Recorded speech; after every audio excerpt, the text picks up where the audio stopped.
Et c'est parti! Buongiorno! Buongiorno, siamo qua in Italia. Eh sì, con l'Alain Oderset. Ils sont déjà en train de dire, ah mince, c'est en italien, on va cliquer. Ah non, en français. Alors, je vous présente Florence. Voilà, je connais depuis peu. Et puis, raconte-nous ta life là. Qu'est-ce qui se passe depuis ton enfance, depuis je sais pas quoi? Alors, je vais vous raconter, en essayant d'être brève, mon enfance rapide. Je suis une personne qui est toujours crue en quelque chose qui existait, mais je ne savais pas vraiment quoi. Quelque chose. Quelque chose. Ça pourrait être un morceau de caillou.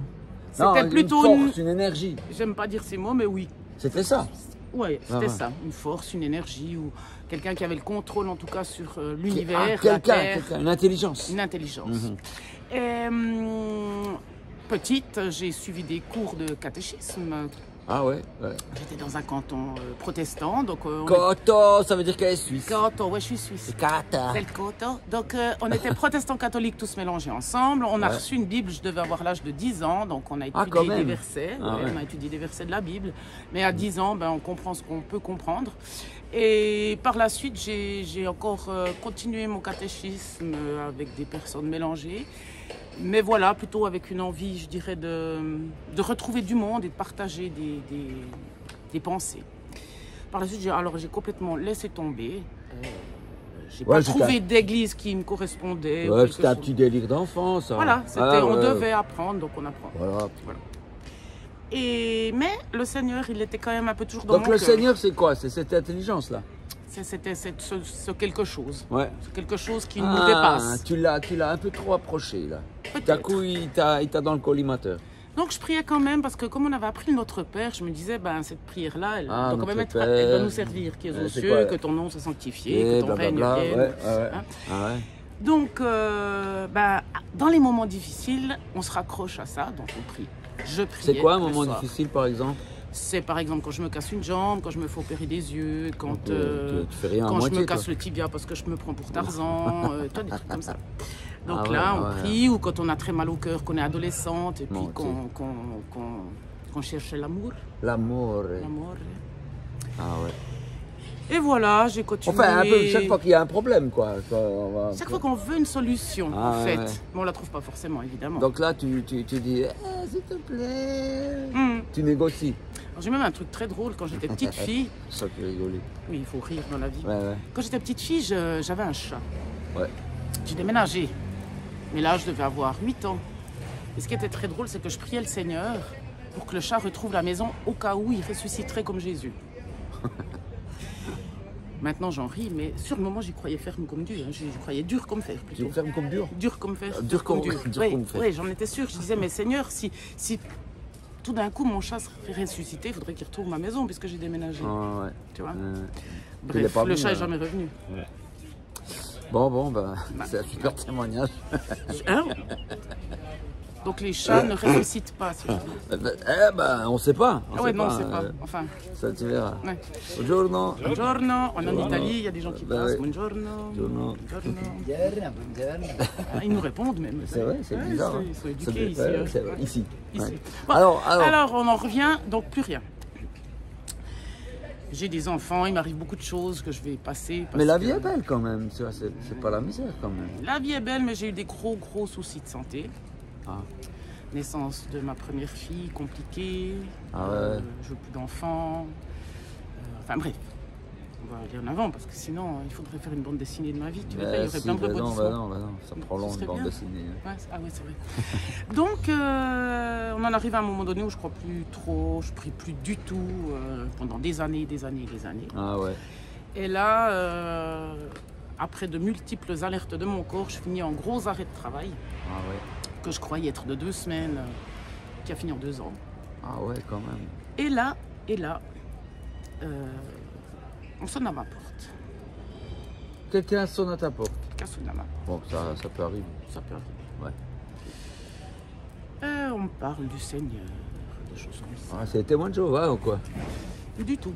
Heureusement, c'était une bonne amie à moi. Une copine, une voisine? Non, une amie. Une amie, ouais. Non, une amie. Elle vient te voir et puis elle vient me voir, on a vécu 13 ans ensemble. Ensemble, en colocation? Ouais. Non. Non. Dans la même maison. Ah ouais, ok. Dans une ferme perdue. Elle vient et puis elle te dit, le Seigneur, blablabla, la Bible, pas complètement, Jésus, elle me parle tout. un petit peu, puis... C'est pas bizarre? Non. Ok. Ça te choque pas? Non, première visite, c'était assez light. Bah, tu savais pas qu'elle était croyante ou bien? Si, je savais qu'elle avait rejoint une église. Pour toi, c'était une église ou c'était une secte? Je savais pas trop. C'est bizarre, hein, ces gens Je savais qui croient en pas Dieu, trop là, parce que, ouais. C'est louche, hein. Toi, on est dans un petit village, 1000 habitants, et puis tout d'un coup, il y a une petite église qui prend forme, et puis tu te dis... Ça parle un peu au village. Ça parle un peu, puis... C'est quoi? Ouais, c'est même pas que ça parle au village, ça me parle à moi, parce que je me dis...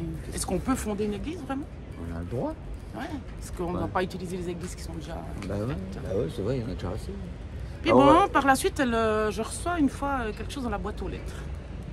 Okay. Dessus, c'était marqué pour Florami avec des jolies fleurs, parce qu'elle m'appelle Florami. Des choux tout plein. Des petites fleurs qu'elle a fait elle-même. Je suis son amie, je suis la fleur amie, tu vois. Ah ouais. Ah ouais, sinon c'est un très joli jeu de mots. Et là, elle m'envoie en fait le témoignage de son baptême. Donc 2 pages environ. 2 pages où elle raconte quoi? Où elle raconte comment elle a rencontré le Seigneur, pourquoi elle l'a choisi. Et puis, c'est ce qu'elle a lu lors de son baptême. Donc, elle s'est fait baptiser. Et puis, moi, ça me touche, mais profondément, parce que... Pourquoi? Ben, parce que avoir la confiance de donner à quelqu'un le témoignage qu'on a voulu... ce qu'on a envie de dire à Dieu, tu vois, elle me l'a transmis à moi. Ah, c'est le fait qu'elle te l'ait donné qui t'est touché ou le fait de l'avoir lu? Le fait que, déjà qu'elle me l'ait donné à moi. J'avais l'impression qu'elle me faisait confiance et puis que c'était un don du cœur, parce que tu ne donnes pas ça à n'importe qui. C'est intime. Hein? C'est très intime. C'est ce qu'elle dit à Dieu, donc merci elle me le dit à moi. Faire pour tous les gens. Ah oui, de rien. Ouais, tu vois, c'est un beau cadeau. Ouais. Mais là, ça m'a vraiment touché énormément au fond de mon cœur. Et il a fallu quand même encore un peu de temps hein, jusqu'à ce qu'elle revienne me trouver. Tu lui as dit que ça t'a touché ou... Oui. Tu lui as écrit, tu lui as fait un petit message? J'ai dit. Elle est revenue te visiter? Non, mais on se voyait au village, toi, petit village. Ouais. Comment ça va, tout ça. Ah, d'ailleurs, j'ai vu ta lettre. C'est un truc comme ça. Merci beaucoup. Non, mais parce qu'elle était inquiète de savoir que ça ne m'ait pas perturbée. Ah ouais, elle avait peur que ça casse votre amitié, peut-être. Peut-être, voilà, exactement. Parce que si on est croyant, on va peut-être se moquer de nous, on va se dire, c'est qui ces gens-là, ils sont bizarres. Non, en fait, ça m'avait énormément touchée. Elle est revenue à plusieurs reprises me parler du Seigneur. Et là, j'ai commencé... à m'interroger, à me questionner, à être curieuse. Je suis une personne quand même curieuse. Ouais. Et puis, à commencer à lire un petit peu, à commencer à rechercher sur Internet. Je suis allée voir le Top Chrétien, des choses comme ça, tu vois, dont elle m'avait parlé. J'ai dit, bah tiens, là, je vais aller regarder, je vais aller écouter un petit peu des conférences, des gars qui tchatchent là-dessus, quoi. Des gars qui tchatchent là-dessus, puis qui t'expliquent un peu des choses. Et puis... Ils n'avaient pas l'air trop perchés? Non. Ah bon, ok, c'est Non, ça allait. Mais là où j'ai eu plus de peine, c'était à rejoindre un groupe. Parce que je pensais que moi, toute seule, avec mes lectures et puis mes réflexions, c'est largement suffisant. Je n'ai pas besoin d'avoir d'autres personnes. Et pourquoi t'en doutes alors? Alors, j'en doute pas, mais je pense qu'on est gardiens les uns des autres. Et puis, d'où ça sort cette idée qu'on soit gardiens les uns des autres? Ben de Dieu, parce qu'on est le corps de Christ. Ah, c'est des mots compliqués, hein. Oui. Bref, ça c'est venu beaucoup plus tard. Et ça va piano, pianino. Tu sens que quand même ce serait bien. T'as pas besoin. Je sens que ce serait bien. Puis elle me dit, bah viens une fois, on a des réunions le soir. Je dis, ouais, mais il y a qui? Ouais, il y a qui? T'as pas envie d'avoir l'air con, t'as pas envie d'aller là pour te dire, ils vont me juger. En plus, moi, j'y connais rien, eux, ils connaissent. Ils vont parler de trucs que moi, j'en sais rien. Je vais passer pour une plouque. Enfin, tu vois. T'as quand même été? Je suis allée. Je suis allée, bon j'avais de la chance, j'étais en confiance. Elle est venue te chercher? Elle est venue me chercher. Ah ouais, c'est ça qu'il faut faire. J'y suis allée une première fois, je te dis que j'avais quand même la boule. Qu'est-ce qui s'est passé là-bas? J'avais la boule, ben ils ont commencé... C'est quoi, c'est une église avec une cloche? Ils ont prié. Non, alors c'était dans une ferme. À côté des vaches? Des poules. Des poules? Il y avait des poules? Oui, un poulailler, 2000 poules. Poulailler. 2000 poules? Ouais. Mais bon, on n'était pas avec les poules, hein. On était d'accord. Ouais. La cuisine quand même. On ne s'entend pas là-dedans. Bon, des fois on va maintenant depuis vers les poules. Ah d'accord. Enfin bref, ça ce serait une autre histoire. Là, vous vous retrouvez là-bas et puis... Je me retrouve là, mais on n'est pas beaucoup. Hein. Il y a son frère, sa soeur, le pasteur. Oui, mais ils font quoi? Eh ben, ils me disent bienvenue déjà. Ouais, bon, ben ça c'est facile. Ouais. Et puis après, ben, ils commencent à parler de Dieu, de lire des versets de la Bible, et puis à chanter des louanges. Tiens, les louanges, c'était pas ce que je croyais. Tu sais pas les louanges là, comme quand tu vas à l'église, des fois, le truc super gros. Ouais, c'était quoi alors? Je croyais que c'était ça, moi, les louanges. Non, non, c'était des louanges. Des chants, des petits chants, quoi. Ouais, mais des chants, alors tu parles des choses bien rythmées, des choses. Il y a toutes sortes de louanges, il y a toutes sortes de musique, en fait, toi, tu sais, différentes. Moi, je ne savais pas du tout, je pensais que c'était tout. Il y avait comme les petits quelqu'un avec chanteurs. une guitare, ou bien? Non, même pas. Ah bon? Capella. Puis je vais une fois. Ça t'a plu? Puis finalement, je me suis dit, mais pourquoi j'ai eu si peur? C'était bien. Ils t'ont offert le café quand t'as été? Tout ce que tu veux, même les biscuits, chocolat. Alors, c'est magnifique. Après, je suis allée une deuxième fois. Puis après, je suis allée troisième, une quatrième. Et là, ils me disent, il y a aussi on fait aussi des moments de famille, tu vois, où on se retrouve le dimanche, on fait un feu devant le poulailler, on grille des saucisses. Ah ouais? Tu vois, mangiare. Une grill party. Voilà. Et là, on fait une petite prédication, toutes les C'est familles quoi une prédication? C'est un C'est-à-dire mec qui raconte un sermon, là? Du tout. C'est quelqu'un qui va prendre peut-être un verset de la Bible ou quelque chose qui lui tient à cœur. Ouais. Et puis on en parle. Ouais. Puis ce que j'aime beaucoup chez le pasteur, c'est qu'il nous dit toujours vérifie dans la Bible, regarde. Est-ce que le pasteur, ce serait pas le gars avec qui j'ai déjà fait une vidéo? C'est un gars assez grand avec des lunettes. Qui est sorti de la drogue? Ouais, il est un peu gris-blanc, un peu comme toi. gentil. Ouais, c'est le Seba. Ben, vous l'avez vu, ouais, j'ai posté la vidéo. Puis il est très drôle, hein, Seba. Ben oui, hein, oui. On rigole bien avec Seba. Quand on sait son passé, on est un peu halluciné. Hein. Quand même, hein. Ouais. Et toi, tu savais d'où il venait? Alors, je savais tout à fait parce que dans les détails de ma vie, je suis enseignante. Donc, pendant des années, il habitait dans l'école. Donc, je les côtoie. C'est ça qui est fou, c'est que peut-être pendant... je suis un peu poisson rouge. Je suis un peu poisson rouge. Pendant une dizaine d'années, je les ai côtoyés. Ouais. J'ai vu des gens entrer dans leur appartement. Des gens chelous? Sortir. Non. Non, ok. Mais... Tu as fait le rideau comme ça, peut-être. J'étais là, mais il est quoi comme pasteur? Puis après, on m'a dit, ouais, plutôt catholique, plutôt protestant. Tu vois, tu étais encore très ciblé. T'as besoin de mettre dans des cases. Puis après, j'ai plus besoin.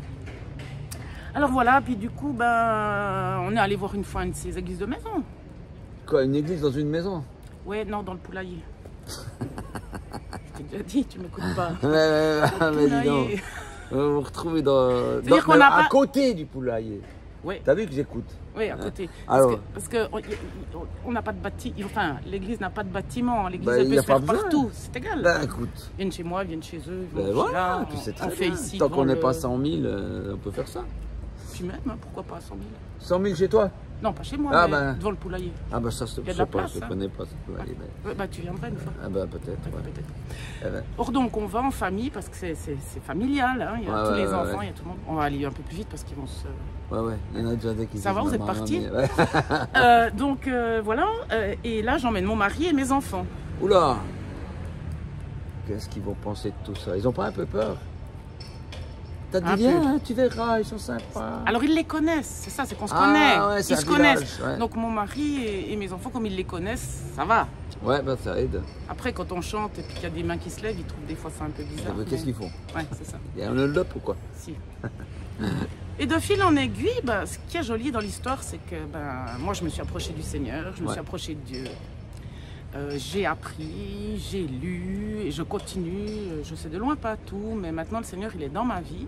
C'est quoi qu'il y a eu, il y a vraiment un avant-après ou c'est un petit à petit? Chez moi ça s'est fait petit à petit. Ouais. Mais il n'y a pas un moment où tu as dû dire au Seigneur, maintenant, juste pour que ce soit officiel, je décide de te suivre. En plusieurs étapes assez rapides, avec mon mari, ça faisait 17 ans qu'on vivait ensemble, mais on n'était pas mariés. Ouais. Donc je suis entrée par la petite porte, puis j'ai demandé à mon mari s'il ne serait pas d'accord que Sébastien nous marie. Ah ouais. Et là, ça a passé. Il a dit Ok. Sébastien nous a mariés avec Sandra. Oui. Mariage magnifique. Avec 2 enfants, bref. Ouais. Après quoi, il m'a dit, on a parlé de baptême, je dis mais moi je suis baptisée. Ah ouais, quand tu étais bébé? Non, à 14 ans. À 14 ans, ils t'ont baptisé? Oui, j'ai choisi d'être baptisée à 14 ans. Ok. Quand je faisais mon catéchisme. Ah ouais. Il m'a dit, mais t'as été baptisée comment? J'ai dit, tu sais, à la gouttelette là. Ouais. Il m'a dit, mais écoute, un vrai baptême, il faut qu'on te trempe. Ouais, il faut que vraiment tu remarques qu'il se passe un truc. Quitte la vie, que tu renaisses à nouveau. Puis je dis, je veux ça. Et il m'a dit, écoute, remplir une piscine et puis on va faire ça dans le poulailler. Ah non, j'ai dit non, non, non, non. Jésus, c'était dans l'eau courante. Moi, j'aimerais de l'eau courante. Alors le pauvre Sébastien, j'y ai mis un petit peu, je l'ai un peu embêté quoi, avec mon eau courante, tu vois. Ouais. Ce qui est joli à savoir, c'est que où on habite, c'est 1000 mètres d'altitude, donc froid. Ah ouais. Novembre, non, septembre, mois de septembre, une année après le mariage. Dans le Doubs. Dans le Doubs, un temps horrible. J'ai dit à Séba, mais maintenant, il faut que tu me trouves une combinaison parce que moi, je suis une frileuse. Hein, oui, dans le sud, là. Je dis, ça va pas être possible de me baptiser dans cette eau glacée. Le jour du baptême, il faisait super chaud. Tout le monde était en t-shirt, les enfants se sont baignés, magnifique. Donc, baptême. Donc, voilà, toute une vie. Est-ce que tu dirais que ta vie, elle est mieux que quand tu croyais en une énergie ou je sais pas trop quoi? Beaucoup. Mais pourquoi c'est mieux? Est-ce que c'est pas toi qui te auto-persuade que ta vie elle est mieux maintenant parce que tu es dans un truc puis tout le monde dit on est mieux, on est mieux? Non, parce que je vais te raconter un petit miracle qui m'est arrivé. Le premier. Fais péter le miracle. Répéter. C'est le lâcher prise. C'est-à-dire que je suis une personne qui, comme je suis enseignante, a l'habitude de diriger. Donc forcément, ma vie, je veux la diriger. C'est moi qui tiens les rênes. C'est moi qui décide. C'est moi qui dirige. C'est moi qui fait que les choses se passent. Dans une classe, ça va. Dans une classe, ça va. Mais dans ma vraie vie, ça m'a posé des problèmes. Bah ouais. Et mon mari vient de Barcelone. Et je suis en arrêt de travail. Je vous ai dit que j'avais été 2 ans en arrêt de travail. Je suis en arrêt de travail et on doit partir à Barcelone pour aller voir la grand-maman, donc la belle-mère, très gentille. Et là, je me rends compte qu'en fait, quand tu es en arrêt de travail, tu ne peux pas partir comme ça. Tu dois demander l'autorisation à ton assurance de partir. Ah, ouais, ok. D'accord? Parce que si tu as un souci de santé ou quoi que ce soit, c'est pas pris en charge. Et là, je me dis, mince, j'ai pas demandé, je ne savais pas, nanana, nanana. Et je me dis, bon, bah, faut que je me dépêche, faut que je téléphone au médecin, faut que je trouve une solution. Par mes propres moyens, je vais trouver une solution. Je téléphone à mon médecin. Bonjour, le médecin que vous avez appelé est en vacances, médecin d'urgence. Bon, je me dis, crotte, bon, il y a encore une solution, là, il y a le médecin d'urgence. Là, je vous dis juste pour l'histoire, il y a mon fils de, je sais plus, 5 ans, 6 ans, qui est sur le canapé, qui commence à sentir la tension, qui commence à pleurer en se disant, je ne vais pas pouvoir aller voir ma grand-maman. Je continue mon téléphone, je me dis, bah, je téléphone à cette dame, quoi. Puis il s'avère que cette dame qui remplaçait mon médecin, elle est dans le même bâtiment, ça c'est important. Donc je lui téléphone, c'est la secrétaire qui prend le téléphone, je lui explique, puis elle me dit, ouh là là là là là là, non mais là je pense pas que le médecin va pouvoir vous faire une autorisation de sortie parce qu'elle ne vous connaît pas. Je dis, mais écoutez, il faudrait quand même que je la voie, je vais prendre rendez-vous, ben je vous rappelle. Ok. Elle me rappelle, ah non, alors effectivement, le médecin ne peut pas vous délivrer une autorisation de sortie parce qu'elle ne vous connaît pas. Puis je dis, mais écoutez, j'essaye par mes propres moyens, mes forces de conviction, de lui dire si il faut que je puisse avoir ça parce que je dois partir. Non, non, non, non, non, non, non, non, non, non, non, non. Ok, je raccroche le téléphone, mon fils en pleure. Je dis, mais écoute, Elio, c'est pas grave. Non. Je décide, ce que je ne fais jamais, j'aurais essayé de rappeler un autre médecin, j'aurais fait mes remues et ciel et terre pour pouvoir avoir cette attestation. Et là, tout d'un coup, moi, il y a un truc qui passe, puis je me dis, bah, tant pis.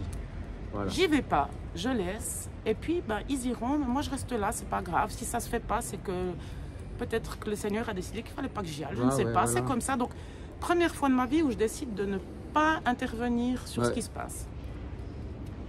Et là, j'ouvre la fenêtre chez moi, je me mets au bord de la fenêtre, puis je dis, bah, Seigneur, si je ne dois pas partir, eh ben, ma foi, je resterai là. Ring, le téléphone sonne. Je prends le téléphone, puis, oui, bonjour, c'est la secrétaire médicale du cabinet, vous m'avez appelé tout à l'heure. Je dis, ah oui, je vous ai appelé. Mais écoutez, j'ai rencontré votre médecin dans les escaliers, elle est en train d'arroser les plantes. Alors, ben, elle va vous envoyer le certificat médical, vous l'aurez demain dans la boîte. Super alors. Non, mais j'en ai lâché. Vous voyez peut-être pas, mais j'en ai encore la chair de poule. Bah, c'est beau, quoi. Dieu, il s'intéresse à nos petits trucs de voyage, de trucs comme ça. Il ne s'intéresse pas que des problèmes terribles entre la vie et la mort et tout ça. Pour moi, c'était un problème terrible. Et le fait de lâcher, de laisser Dieu aux commandes, ça a renforcé ma foi. Ça a renforcé tout ce que je pensais. Et ça a renforcé le fait de me dire je fais confiance à Dieu. Et donc, est-ce que tu dis que finalement ce qui a changé dans ta vie depuis que tu as la foi, c'est que tu es plus en lâcher prise, quoi. C'est ça. J'apprends à lui faire confiance, j'apprends à me dire, ben, d'essayer de voir les signes, de toute façon, ben oui, Dieu pourvoit. pas vouloir forcément tout voilà. Contrôler. Ouais. Parce que c'est Dieu qui est au contrôle. C'est fatigant de vouloir tout contrôler. Hein. C'est fatigant, épuisant, puis ça abîme la santé. Et puis ça embête les autres aussi. Hein, ça dérange les gens. Ouais. On se rend pas compte. Et ouais. Et alors, du coup, tout ça grâce au courage d'une de mon amie. Ouais. Alors voilà, il se trouve que cette amie est là. Et elle est là et vous l'avez déjà vue. C'est aussi une vidéo. Est-ce que Véronique va venir? Voilà, voilà. Voilà ma chérie. Voilà, Véronique, vous vous souvenez d'elle? Elle m'a sauvée. Oh. Elle m'a pêché, je me dis qu'elle m'a pêché. Comme un poisson, mais elle t'a pas mangé quoi. Non, pas tout cru. Donc moi, ça m'intéresse de savoir parce qu'on se dit, waouh, les gens qui témoignent, puis quand même les autres seigneurs, ça doit être des gens remplis d'onction ou je sais pas quoi. Alors pourquoi tu as été voir ton ami? Qu'est-ce qui s'est passé dans ta tête là? Bah, approche un peu parce que tu as toutes des taches de lumière sur le visage. Ouais, c'est vrai, c'est passé un peu moins chaud qu'hier, je me penche un peu moins, mais ce qui a fait... Regarde là, il y a quelqu'un qui te fait les vapeurs là. C'est Flo. Ben je sais pas, le Seigneur a tellement rempli mon cœur, je me dis mais tout le monde a besoin de ça, tout le monde a besoin de rencontrer son Créateur, un papa qui nous aime. Et puis je savais que pour Florence c'était pas toujours tout facile. Et puis, je ne veux pas dire que la foi change tout, mais ça donne une espérance. Voilà. Et tu t'es dit, je vais lui en parler?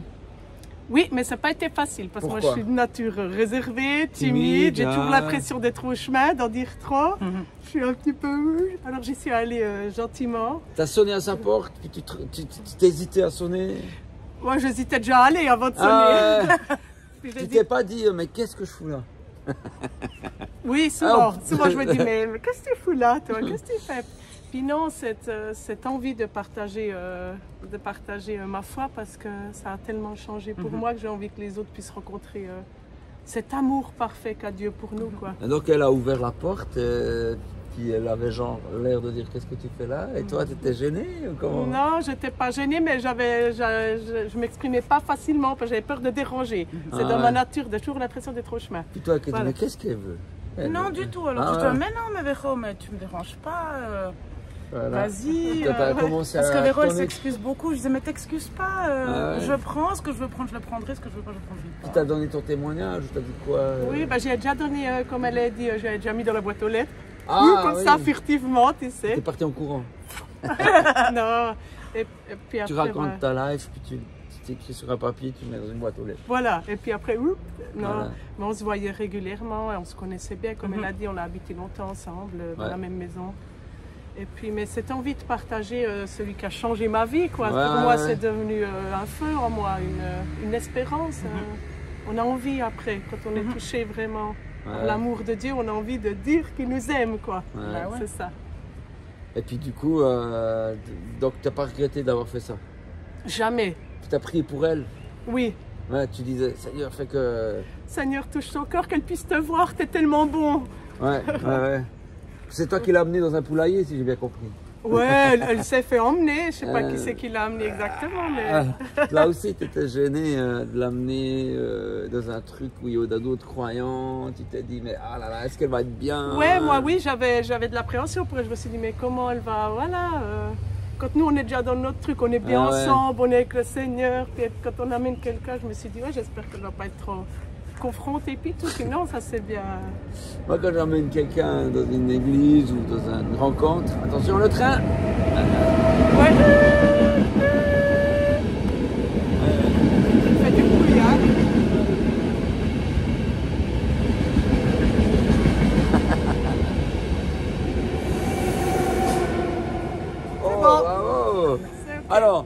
Alors, moi, en fait, quand j'amène un pote, j'arrive rien à suivre de ce qu'il se dit. Je me dis juste, j'espère que ça va, j'espère qu'il est peu. Je dis, tout va bien, oui, c'est normal, c'est normal. C'est normal, t'inquiète pas. Ils sont contents, les gens. Normal. Puis lui, il est là, qu'est-ce qui se passe? Ouais, ils observent, ils regardent comment on fonctionne. Et puis, surtout quand j'amène quelqu'un d'un monde vraiment différent du mien, d'une autre culture. Par exemple, j'ai des copains qui sont dans le monde du rock et du métal.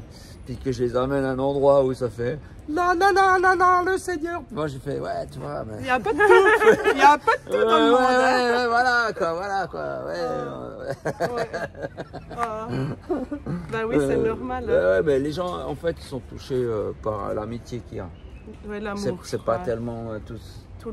C'est pas le schlimblingo. C'est pas le show. Ouais, c'est pas le show. Parce que là, ça va plus loin. C'est l'amitié, les relations. Ouais, qu'on s'intéresse à eux, qu'on les accueille, tu vois, c'est ça. Bon, la bouffe, ça fait quand même. Ah oui, il y a toujours de la bouffe en général. Pas toujours, mais la bonne Quand on dit, ouais, tu viens faire une grillade avec nous, mais c'est beaucoup. Il y aura peut-être un ou deux petits versets bibliques. Versets bibliques, mais on va faire des grillades. Du tout. Grillade, ouais. Ben oui, ben c'est ça en fait. De vivre ensemble. Vivre naturellement. Si naturellement, tu veux venir dans notre église, mais il faut être habillé de cette manière. Ouais, non, c'est pas ça. Alors, il faut être bien coiffé. Hein. Alors là, tu te dis, mais c'est un examen, moi je veux pas y aller. T'imagines si j'étais allé bien habillé au poulailler? Ah oui, au milieu des 2000 poules. Avec la boue. Non, mais arrêtez, c'est à côté le plus. Ah ouais, oui, c'est vrai. On rigole, c'est pas vrai. Voilà. Bah, c'est super, quoi. Mais donc, du coup, vous direz que votre amitié, elle a été renforcée ou... Ah bah c'est ma sœur en Christ maintenant. Ouais, carrément, tu l'appelles ta sœur. Ah bah c'est ma sœur en Christ, c'est clair. Bah, ouais. Il y a un lien différent. On peut pas, c'est pas descriptible après. Il y a vraiment un lien, ouais. On est comme à la maison ensemble, comme toujours. Et avant, pas autant. Un peu, mais différent. C'est différent. Il y a quelque chose comme s'il y avait une complicité de plus. Une confiance aussi. Une confiance qu'il n'y a pas de jugement, puis on en est où on en est, chacun. Ouais. On reste avec nos défis, hein. On n'évite pas dans les hautes sphères. Hein.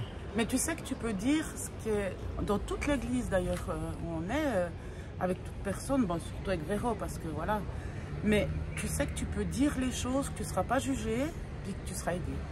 Et ça, tout être humain en a besoin. Aidé par les frères et sœurs en Christ, aidé par Dieu, aidé dans la communication avec le Seigneur, aidé dans l'apprentissage à s'approcher toujours plus du Seigneur, à ressembler à Jésus. Et puis on a besoin les uns des autres pour apprendre. Mais en fait, finalement, c'est pas mal de rencontrer d'autres croyants puis de vivre avec eux.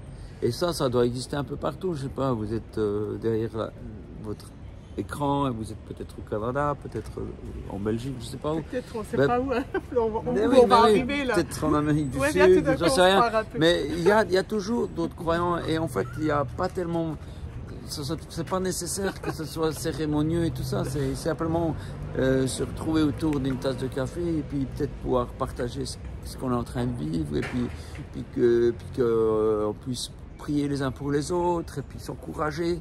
Et finalement, il n'y a pas besoin que ce soit compliqué. Mais comme je vois venir le truc, si vous avez une adresse internet du site, moi je la mets volontiers en description, mais c'est pour vous dire que c'est pas qu'il faut aller là puis que c'est là que c'est mieux, c'est juste pour dire ben voilà, comme ça si jamais vous êtes dans le Jura, c'est pas là. Mais sinon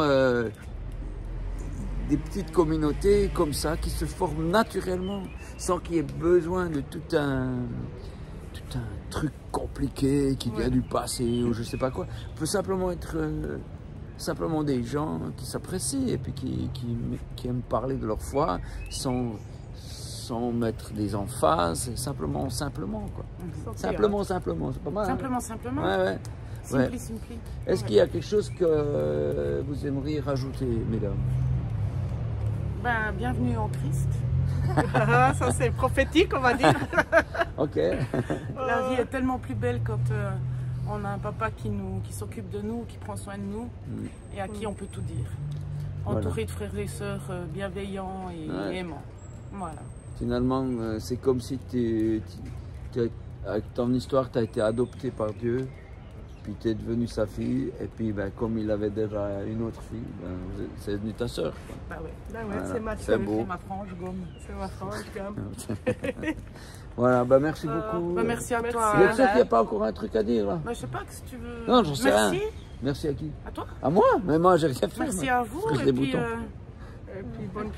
ouais, j'ai pas soyez attentifs à tous les petits moments de votre vie, tout ce que vous pouvez prendre pour des hasards. Il n'y a pas d'hasard. C'est souvent le Seigneur qui vous parle. C'est ça, en fait, c'est ça qu'il faut peut-être dire, c'est que on a une tendance à dormir spirituellement et faire sa vie sans se poser de questions. Mais voilà, ce qu'on aimerait vous encourager, c'est d'être à l'écoute. Si vous êtes croyant, d'être à l'écoute aussi des autres. Et puis, si vous, et ben, même si vous n'êtes pas croyant, mais si vous n'êtes pas croyant ou pas dans ce mood, qu'est-ce qui se passe, tu vois? Pas juste avancer là, jour après jour, puis finir une journée après l'autre, mais est-ce qu'il n'y a pas quelque chose qui m'appelle quelque part? Être attentif, ouvrir son cœur, voilà. Ouais, réfléchir un peu aux choses qu'on vit. Parce que Dieu est là, hein, qui conçoit, il est là, mais très discret, il faut le dire. Hein. C'est pas quelqu'un de tape à l'œil comme ça. J'ai envie de dire, soyez attentifs sans chercher. Parce que Dieu vous parle. Si vous cherchez, des fois, à force de vouloir, comme je vous ai dit tout à l'heure, tout contrôler, tout vouloir chercher à comprendre, parfois on ne trouve pas. Mais si on est attentif en laissant faire, ça peut paraître étrange, être attentif en laissant faire, eh bien vous verrez plein de choses. Ça peut être une petite forme qui ressemble à un cœur, ça peut être un oiseau qui passe dans le ciel, ça peut être une personne bienveillante qui vous tient la porte. Dieu est vraiment plus près de nous qu'on le pense, hein, même si on n'est pas dans ce genre d'église, de trucs. Très près. Bon, ben, si nous demandons si on a encore quelque chose à dire, on va continuer. Ouais, alors c'est ça là. Alors je vais couper. Allez, à plus. Ciao. Hein. Merci.